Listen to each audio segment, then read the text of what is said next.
See, me and him never was really all that close.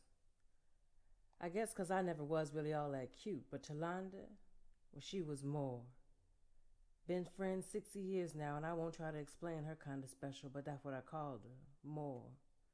'Cause she was more than the better who thought there was something round there. Only thing, she thought being more meant she had to put up with bottom.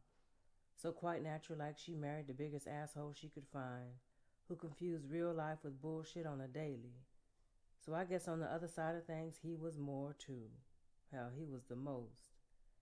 Yeah, I did everything I could to stop that wedding. 'Cause I just knew. Hell, a monkey knew. Yeah, I was one player-hating, cock-blocking, jealous at the same time, protecting best friend. And I know what you're thinking. That here another story about another brother done another sister wrong, but not this time. Not from me.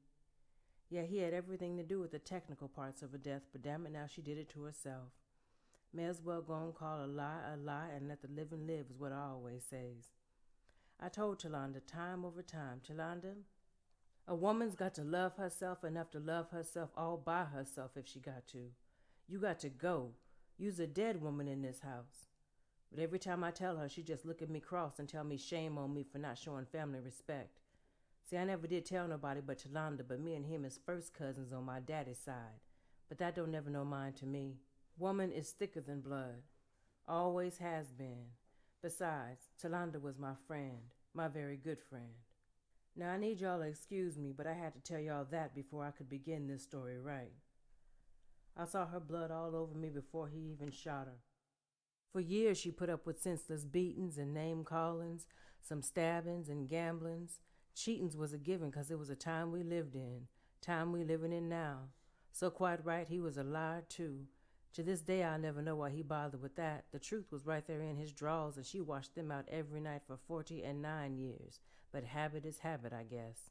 I was sitting right there where you are. He was over there about 10 feet from us. And Talanda was standing above me to my left. Of course, now the room was facing a different way. She and I had been in the house alone at first. She was still prancing around in the dress she bought that day.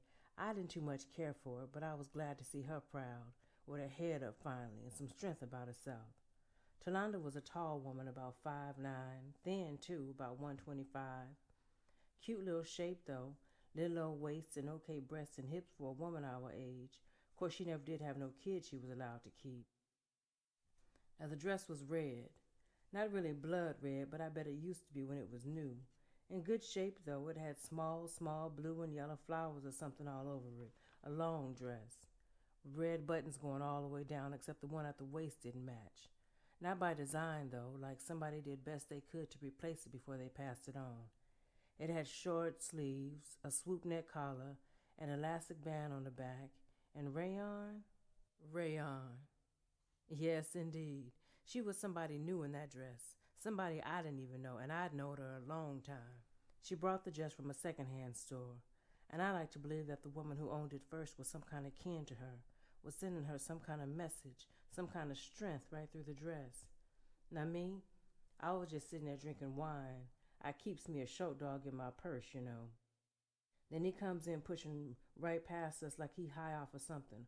Walked straight to the room mumbling something loud don't nobody know. And the woman I used to know would be shaking in her slippers by now, but this new Talanda with the dress, shit, didn't pay him a bit of mind. And I told you I had a little ripple in me, so I starts laughing at him. And what I do that for? I sure wish she left him like I told her, like she knew she wanted to, just scared is all. Once I even offered her $5,000 of my own funeral money, and I will have me a very nice funeral with a fine cherry wood casket and plenty of expensive wine to go around, you know. Well, I offered her the money to just go. Go somewhere far away, somewhere and have a better life for the both of us, and I sure wish she took it. He came home marching in the room with all his man on, goes over and slaps Talanda in the face, and real hard too. And I have told you, Talanda was my very good friend. But I spent almost my whole life in the middle of her and him. You can't see it, but right here under my right breast where he cut me once trying to kill her. And for a while I thought I had done something honorable like. But ain't no honor in risking your own life for a woman looking to get on the death train. Leastways ain't looking to stop it from coming, and I got kids too. I told her after that, that was the last time. And like my daddy says, I keeps my word like I keeps my money. And I kept right on laughing too, and he slapped her again. And this time she looked up at me like I'm the one crazy, like I'm the one spent my life up under somebody called me ugly and do me wrong. Come to think of it, I kind of got mad at her for looking at me that way. I started to get up and get in both their faces, but I didn't. I sat right down there and didn't say a word. And you would think that would be enough. Then from nowhere, he's holding a gun to her head, looking straight at me and says, "Laugh again and I'll kill your friend." And dancing with it too, like it's some kind of jump rope song. I just didn't know which to do until I looked at Talanda in that dress. And I thought about the woman who was her great grandmother who maybe used to own a dress, holding her real strong and real proud. And I thought, now one day he is going to die. And it will sure be nice if he meets her in that other world while she is wearing that dress so she could whip his natural ass good. And I looks up at him and I laughs the meanest, cold-bloodedest laugh I could muster. I laughed at what she was going to do to him one day.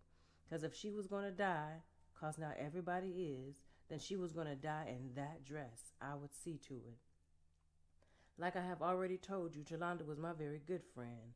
So I laughed and laughed right through the gunshot, laughed while she fell slow in my lap, and I didn't stop laughing. I laughed when he walked out the house. I carried her bloody body and drove her to my house and buried her in my own backyard.